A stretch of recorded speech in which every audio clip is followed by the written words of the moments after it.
प्यारे बच्चों, आज के इस वीडियो में हम बताएंगे प्रीपोजिशन अगेंस्ट।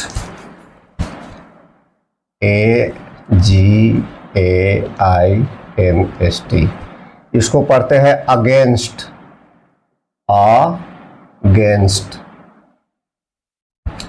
इसका हिंदी होता है के खिलाफ।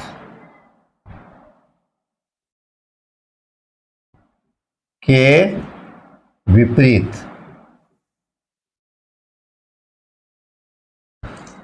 तो इसके रूल के बारे में हम जानेंगे कि इसका प्रयोग कहाँ कहाँ किया जाता है। सबसे पहले पहला रूल है के विरुद्ध का बोध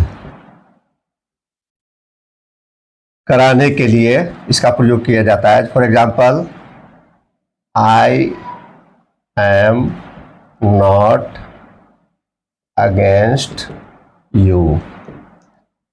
I am not against you इसका मतलब हुआ कि मैं तुम्हारे खिलाफ नहीं हूं या मैं आपके खिलाफ नहीं हूं।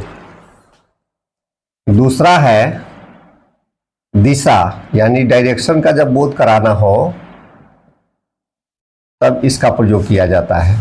दिशा का बोध कराने के लिए अगेंस्ट का प्रयोग किया जाता है। जैसे he was swimming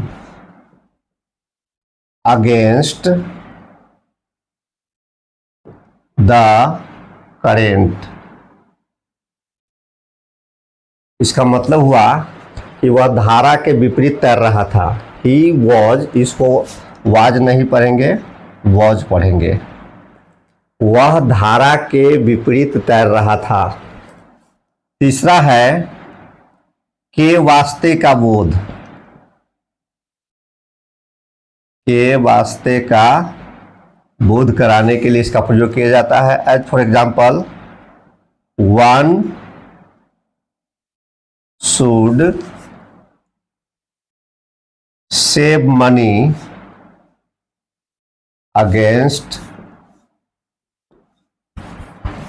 A rainy day. यहां रेनी डे का मतलब वर्षा वाला दिन नहीं समझना, दुर्दिन यानी खराब दिन। वन का मतलब यहां पर कोई हो जाएगा, इसको समझते हैं। वन मतलब एक, वन मतलब कोई। जब वन का मतलब एक होगा तो यह एडजेक्टिव होगा, और जब वन का मतलब कोई होगा तो यह प्रोनाउन होगा। One should save money against a rainy day, किसी को खराब दिनों के लिए पैसा बचाना चाहिए। चौथा है रोकथाम या बचाव के लिए इसका प्रयोग किया जाता है। रोकथाम या बचाव, प्रोटेक्शन और prevention. As for example, an injection against cholera, यानी इसका मतलब हुआ कि हैजा के खिलाफ एक सुई। एन इंजेक्शन अगेंस्ट कॉलेरा, हैजा के खिलाफ एक सुई।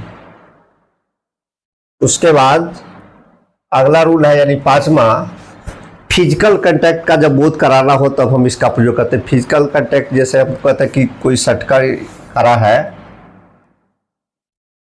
सटकर या सटाकर। Physical contact, he is leaning against the wall.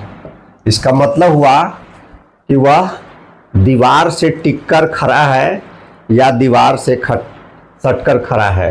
वह दीवार से टिककर खड़ा है या दीवार से सटकर खड़ा है। तो ऐसी परिस्थिति में इन प्रीपोजिशन का प्रयोग किया जाता है अगेंस्ट का। तो आज के वीडियो में इतना ही। धन्यवाद।